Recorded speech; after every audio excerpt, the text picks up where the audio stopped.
Hey guys, so let's start talking about review and reputation management sites. Right from the jump, they're quite controversial. Now, before we dive into that controversy, let me just actually take a step back. Let's define what a review or reputation management site is. It can be either called review sites, reputation management sites. I've heard it called aggregator sites. At their core, they are sites devoted to showing customers, or I guess visitors to the website, reviews about companies, services, or products. Some really common examples include on the business to consumer side, Yelp. On the software side, you'll see things like Capterra or G2. So these are the sites that I'm talking about, that their sole existence is to show services and products and the reviews of those companies. Now, let's talk about these sites though from marketing and an SEO lens. Again, I started a podcast by saying they're quite controversial. When I meet with most teams, they are either on one side or the other, and that one side could be, we absolutely abhor, hate these sites. We don't touch them with a 10-foot pole. I have met other companies that solely rely their entire marketing plans on these kind of websites. What I want to talk about today, though, is how we have found success for ourselves and our customers on a little bit of that middle ground. It's not necessarily like we're only committed to these sites, and it's definitely not something that we're avoiding them.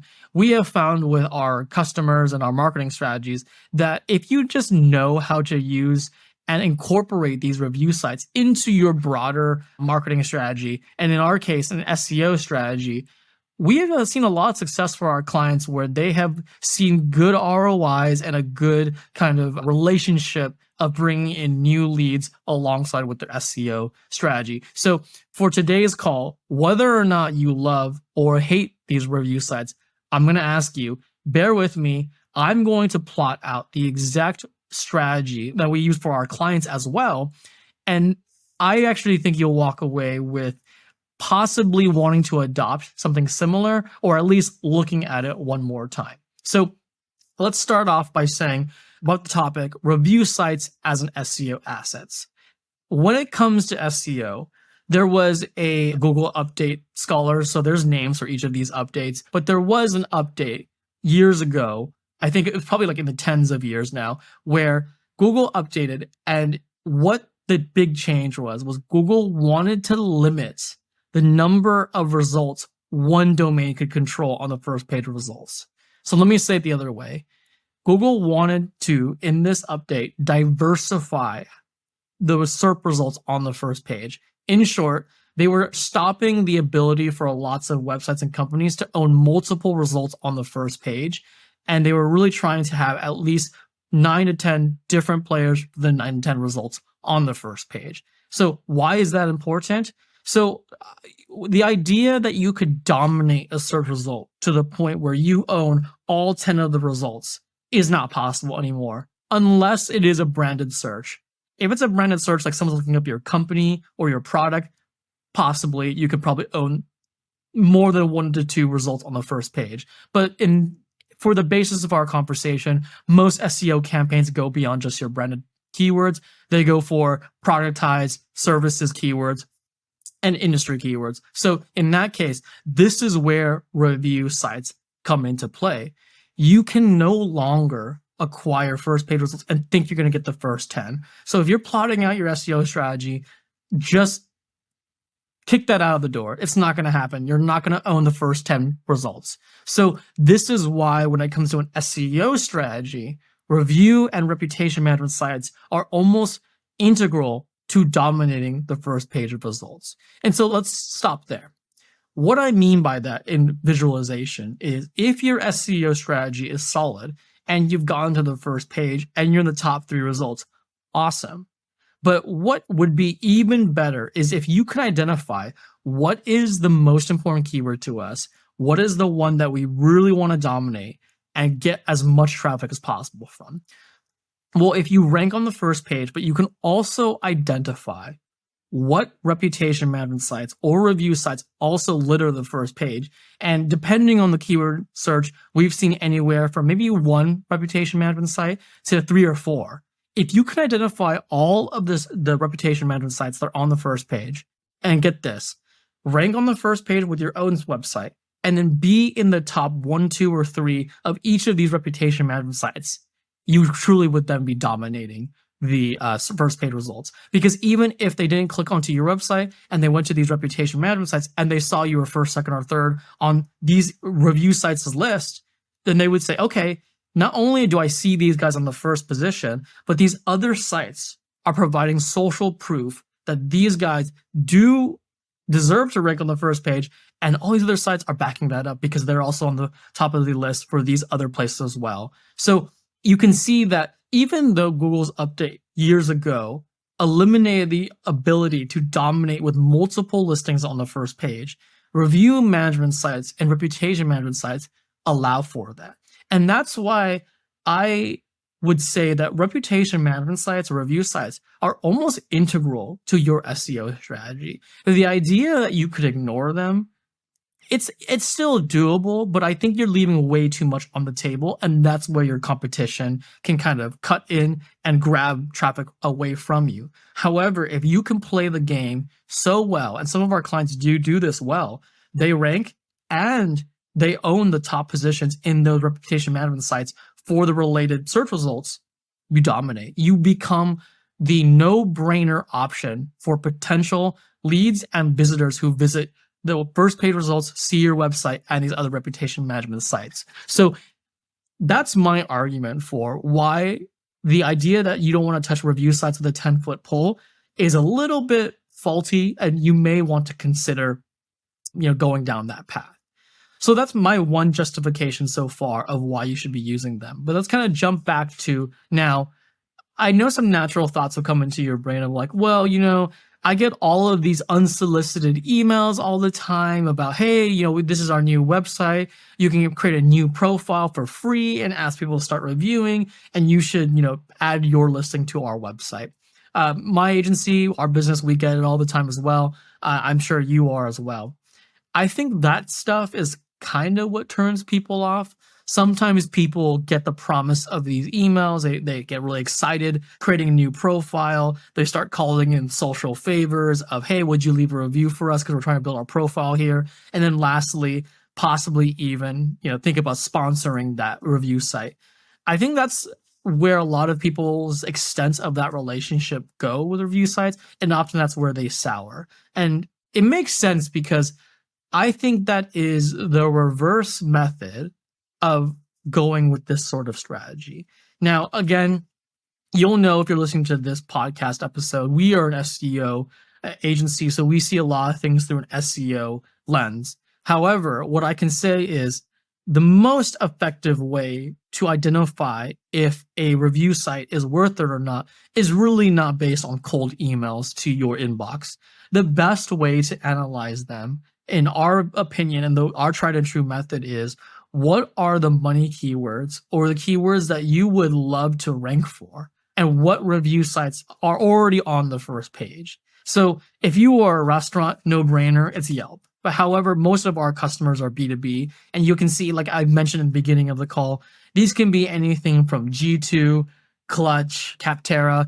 Gartner is not exactly the same level, but there's other sites as well. Software, there's a lot of ones for the software as well. That's the one that's coming to mind. In the agency space, we have UpCity. Those are these reputation and review sites that often come up. Oh, there's another one, Design Rush. So they're all coming to my head right now. But these are the different sites that that can be that you might have crossed paths with. But let's now talk about, okay, what is the right method then for acquiring and working with these reputation management sites? Now, it goes back to what I discussed earlier. If you know your first page results for high ticket keywords, look at those websites, right? So go look at what review sites already rank on the first page for high volume keywords that you either already rank for or you aspire to rank for. And those would be where to start. Don't worry about the cold emails, because oftentimes what I'll tell you, 9.5 times out of 10, when I look at those cold emails for our own agency or for our clients, they don't have any traffic. So by analyzing the first page, it will be the most blaring, obvious way to identify which sites are actually worth going for. Now, I will say though, it's not as easy as that though. Oftentimes, what you will find with those review sites is you'll find, oh, okay, cool, these are the big players. Let's go ahead and look at sponsoring or optimizing for those review sites. And then what often happens is you'll find that the higher the volume of traffic for the keyword that you're looking at, the more expensive or more competitive those review sites for that specific page are. However, the bus doesn't stop there. And this is where I think a lot of people stop their research, and I think this is where you got to keep going. Our methodology is, okay, we will first go and look for, okay, what are the high volume keywords? What are the reputation management sites that rank for those high volume keywords? Once we identify those websites, what you can also do then is look beyond that page that ranks on the first page of Google. Let's analyze the entire domain as a whole.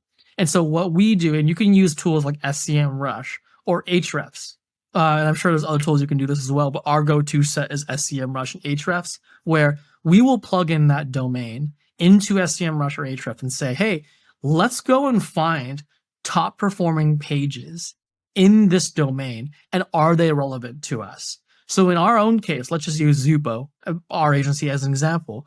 We have found sites like Clutch, DesignRush, G2.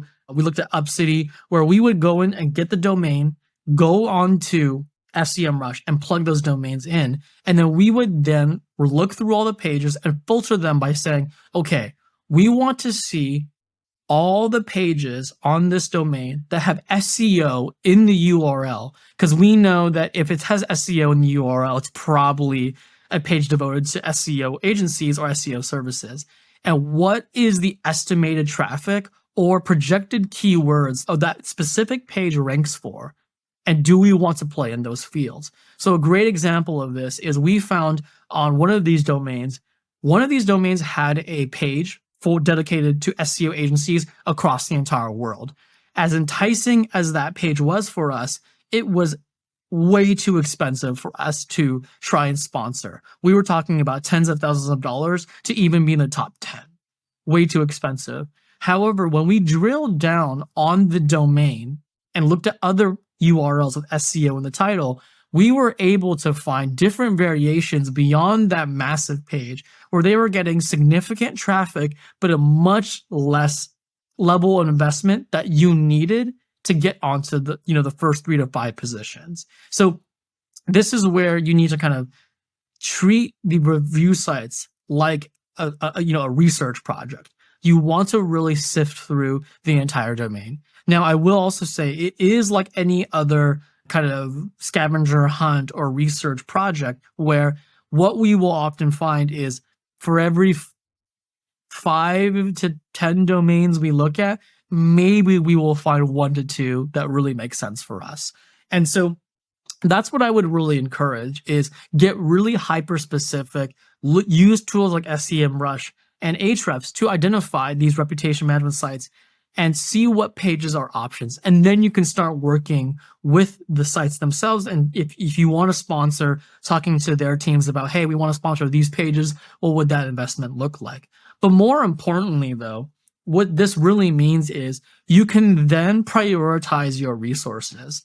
Usually the number one hesitation and issue that we have, or that we see that our customers have with review sites, is actually not the dollars or the sponsorship dollars needed. Most of the time, it's the reviews needed. A lot of our customers find it very difficult to acquire reviews on a consistent level, and they don't want to call in the favors because there may be some social situations at play that prevent it, or there might be very legitimate reasons. And so ironically, it's not usually the dollars that is what's causing people to not want to do this. It's the reviews. And that's really valid. Even at Zupo, we struggle getting reviews at times. And so the reason why I'm bringing this up though, is by researching and finding which review management sites really make sense and drilling down to the specific page you would like to show up for in that review site, you can then pool your resources and call in favors when they really matter. There's nothing like asking a client or a friend to leave a review on a website and you feel great. Like, oh yeah, I just got 10 reviews, called in 10 favors, got those reviews, now my profile is looking great. Just for that profile and that review site to never amount to anything. So what we really try to, to do here, or what I guess the point of this podcast episode is, don't worry about that. First, find the exact page and the exact review sites that mean the most to you, then start calling in those favors. Because otherwise, we all know you don't want to waste those favors, you don't want to waste the social capital. By going down this research route, you can therefore more assuredly know that the social capital favor you are asking for will pay off. So again, this is why I think that it is worth, especially in this episode and what we're talking about, evaluating these options. There are a lot of review sites that are out there that could very well be worth it, but because you've been burned once or you haven't actually looked under the hood, you might be losing out on some opportunities. And then that leads me to this next step.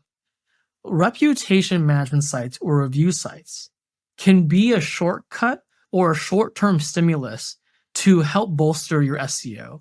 And this is where I'm going with this.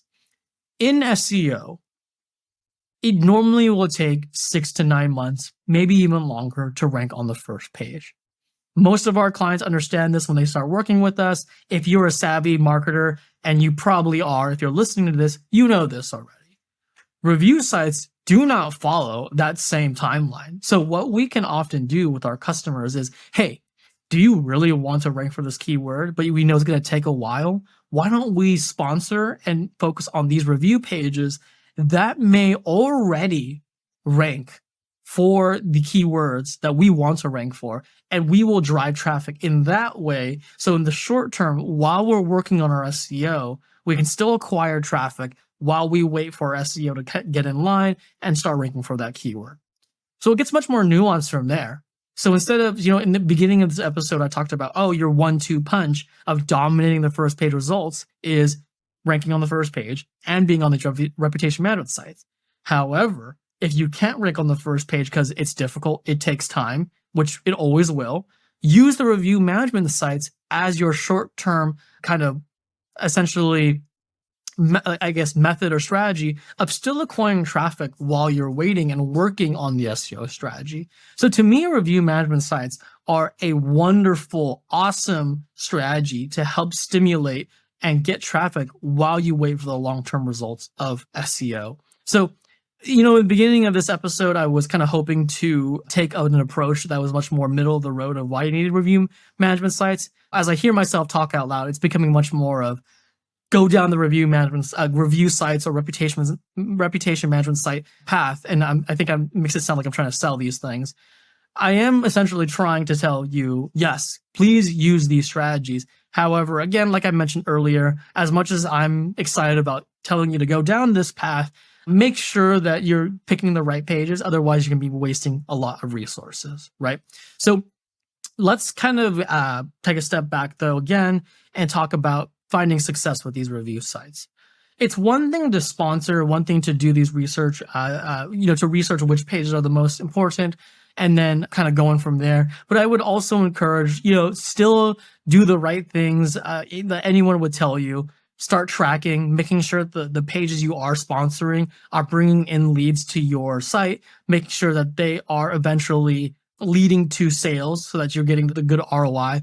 What we often find is with tools like SEMrush or Ahrefs or any tool that you're going to estimate traffic, they can be imprecise. And we've been surprised before that a page on SEMrush or Ahrefs is stating like, oh, this page must get a lot of traffic, only to work with the website itself and figure out, no, it's not getting a lot of traffic. And you want to be careful with that. Have an open dialogue with these companies, and they want you to sponsor as well. That's how they make their money. They will give you that data, right? The other thing I will also mention is not everything's a no-brainer. We have definitely seen some websites that they're on the first page for, moonshot keywords, ones that we could only dream of getting on the first page, and seeing the sponsorship dollars be utterly ridiculous. This isn't a pitch to you to that anything makes sense. Still use your intuition and your own business savviness as marketers to understand, okay, we have price ranges that make sense and we have price ranges that are absolutely ridiculous. Please keep that in mind. However, like anything else, there are gold nuggets that are going to be available. Just not everything's an opportunity. Use your best judgment at hand. Another bullet point too that I also want to go for that I have written down here is don't spread yourself too thin. Where I also see a lot of strategies kind of go amiss is clients will do the research, we'll do the research with them, and they will then spread themselves across maybe 5 different review sites across 2 to 3 pages per review site. So now you're looking at 10 to 15 different pages. Usually that goes nowhere. I would really tell you, pool your resources to maybe 1 to 2 review sites and then maybe 1 to 2 pages of each review site. So in that case, you're looking at anywhere from 2 to 4 pages, because what I find is that to be successful, you really need to hunker down and focus on one thing at a time. It's really my motto for any marketing strategy. If you're listening, you're probably a savvy marketer or a savvy entrepreneur. You know, if you spread yourself across too many social media mediums, you're probably not going to be successful. Very much the same case here, where I feel that you need to kind of focus in on 1 or 2. And so how I would recommend focusing on 1 or 2 is do it 1 of 2 ways. Which review sites is most commonly ranking on the first page across multiple keywords, and or which one is the clear front runner of getting the most traffic? If you can find that, then I'd really kind of go down that path. Essentially, is go with the one that makes the most sense. Don't cast a wide net in this arena. All right. So that's when it comes to plotting out the review sites and the reputation management strategies. Now, I will say, I do want to add a disclaimer. All of what I have discussed today is really revolved around using SEO as a strategy. And our belief at the company is we mainly want to focus on sites that do well organically, because we feel that, still to this day, most companies and most websites will get most of their traffic from organic search. So in that case, you want to focus on sites that are ranking well. However, there are companies that, I wouldn't be surprised if they're doing well from a paid search perspective or paid social, and they may be getting all of their traffic from paid social or paid traffic. In that case, the methodology that I pitched today would not work in that case, because using tools like SEMrush and Ahrefs, although they do have a paid traffic tool that you can see their traffic based on ads and everything, I have never personally, tested those tools to make sure that they would actually work. Mainly what I've talked about today is through a organic search kind of view. Now, that's kind of the overall look at the review sites and the reputation management sites. Again, I'm a big believer in that they can be a big boost to any strategy when it comes to SEO. They can also be a go-between or a short-term strategy to help buy you some time for the longer strategy. Just some other questions may come to mind if you're listening to this. Google has its own, review site called Google Business, or what used to be called Google My Business. That comes more into play if you're dealing in local SEO. If you're doing local SEO, I would tell you Google Business is the only one that matters to you. Don't worry about the other ones so much. Like Yelp may still be important, but Google Business, if you are a marketing team that is working on local SEO, Google Business is your number 1 priority when it comes to review sites.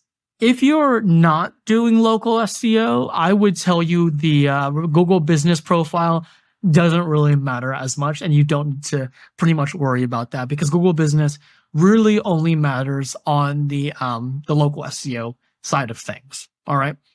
That is one note. The other note is I do still feel, though, that Yelp is a viable option. It may cost sponsorship dollars, but to the point I mentioned in the beginning, if you can rank on the first page with your own website, be on Yelp and these other review sites, it will only help strengthen your control of how potential customers see you and wanting to work with you. I don't think it's right to have an extreme view on this, not touching it with a 10-foot pole or only having review sites as your only strategy. You can tell it's somewhere in the middle. For us, a lot of our strategies with our clients is SEO and the reputation management site. And when it comes to reputation management sites, it's all about finding those gold nuggets. Just like any keyword research effort, there are going to be a lot of keywords that you would love to have, but they're way too difficult, and and you're never going to rank for them in the short term. Same thing here. There's a lot of reputation management sites that have pages that you probably would love to be on the first, 3 positions for. However, we would recommend finding those nuggets kind of to go for those. A last other note I will say that just came to mind is our philosophy when it comes to working on these reputation management sites is if you're not in the top 3, you may pretty much otherwise ignore it. We really feel that if you're not in the top 3, most users aren't scrolling past the top 3. So what does this mean?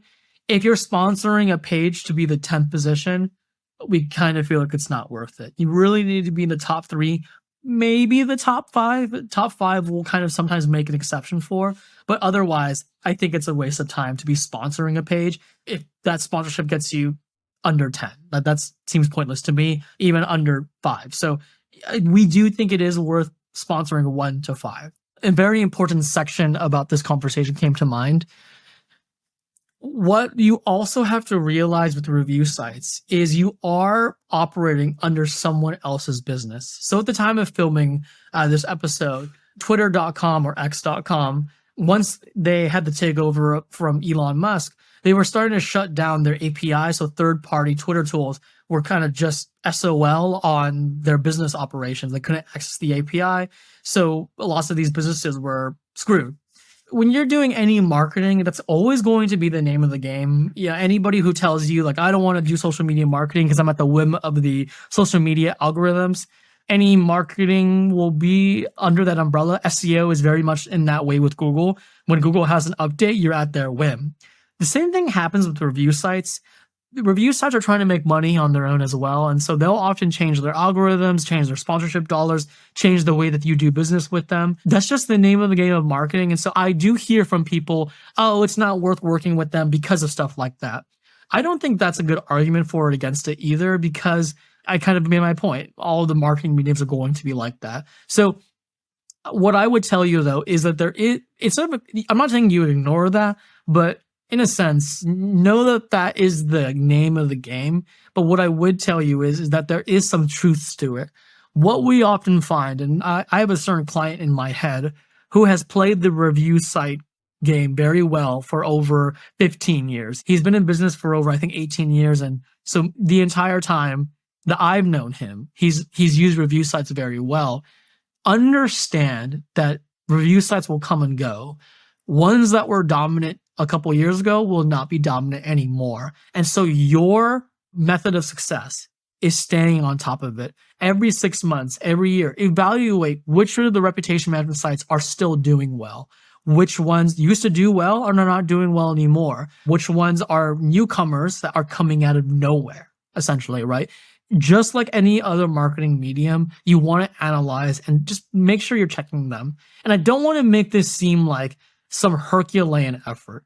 It's just every 6 months, every year, checking in once or twice to make sure that the pages and sites that you're looking at are still doing well. And that's as easy as Googling the keywords that we talked about earlier that are high volume that you would like to go for. Are they still on the first page? And sometimes you'd be surprised. Some Goliaths fall off. Some sites that were the up-and-comers become even more solidified, and some vanish, right? So you just want to make sure and expect that from year to year, your effort on each site will change, right? Now, you can use tools like Ahrefs or SEMrush to do historical looks and see, hey, how long has this domain and this review site been on the first page? And I would argue then the longer that site has been on the first page, the more resources you should probably put there. Again, balancing how expensive the sponsorship dollars are or how big the review spread might be. But again, I don't want to go through an it depends rabbit hole because marketing can always be like that. But the variable that I would also remind you about, it's not a one and done thing. And if you're a marketer, you know this. You need to evaluate year on year or every 6 months to just make sure that your strategy is solid. At Zupo, we've had to do that. We had a 3 set of sites that we definitely were focused on. And then we noticed, because on every check, one of those sites essentially perpetually is on the second page of Google. And in our case, that's nowhere, right? So we removed them from our list, and we are now actively monitoring to check which sites are going to take its place. We haven't solidified it just yet. However, we're always monitoring that as well. So review sites, it's not a one and done. It's also not something that I think you should avoid. It's something that should be treated as its own medium, monitor it, take the time to do the research, find the nuggets, and then work on building your profile. Get reviews, make sure your frequency and rate of reviews is good, and then possibly even look at sponsorship dollars. The last thing I'll note, because it is worth noting, is what it means to be successful in these review sites. I can't say with a lot of confidence that I can even give you an answer, because every site, like I just mentioned, is owned by a different company. They have different rules of engagement. But typically, what we usually see is it's the number of reviews you have, the frequency and rate of reviews, i.e., are you getting a consistent trickle of reviews consistently? That's usually what's very important. And then lastly, of course, sponsorship dollars.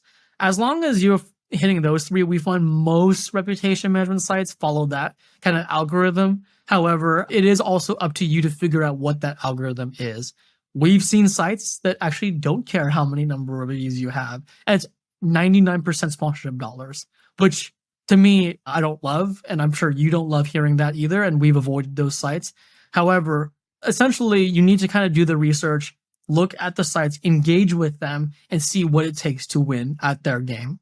So I hope that this essentially kind of opens your eyes to review management websites or reputation management sites, to not avoid them or to not blindly go into them. It takes its own nuance. It takes its own research. They are a great tool for your company to use as an extra method to get extra traffic without, possibly needing to use SEO, or I shouldn't say needing SEO, but also to use in conjunction with SEO, to use in conjunction in paid search. For example, if you ran Google ads and ranked on the first page and were the first on these reputation management sites, you'd be crushing it. And so I want you to think about it as an extra tool set to ultimately dominate where you want to dominate. So hopefully that's kind of the point that you can walk away with. I really do think that reputation management sites is the most overlooked marketing method that a lot of our clients could really be benefiting from. And I hope that when you walk away, you'll evaluate reputation management sites for your own strategies and see if that there might be some sites that might be worth it for you. If you're at a loss for how to even start this research, I know a lot of what I talked about was kind of conceptual, but also I did a walkthrough how to do it. But it's one thing to tell someone how to do something, and it's another thing to actually sit down and do it, because you need to know how to use certain tools. Feel free to reach out to Zupo and myself, and we can kind of talk about tips on how to do that, or I can write a blog post or more do a walkthrough video. But again, if this is helpful, you want to learn more, feel free to reach out and I'd be happy to help. But again, this is our second solo episode. Hopefully this was beneficial, and to more episodes with guests, but also to more solo episodes. But I'll see you guys next time. Thanks, everybody.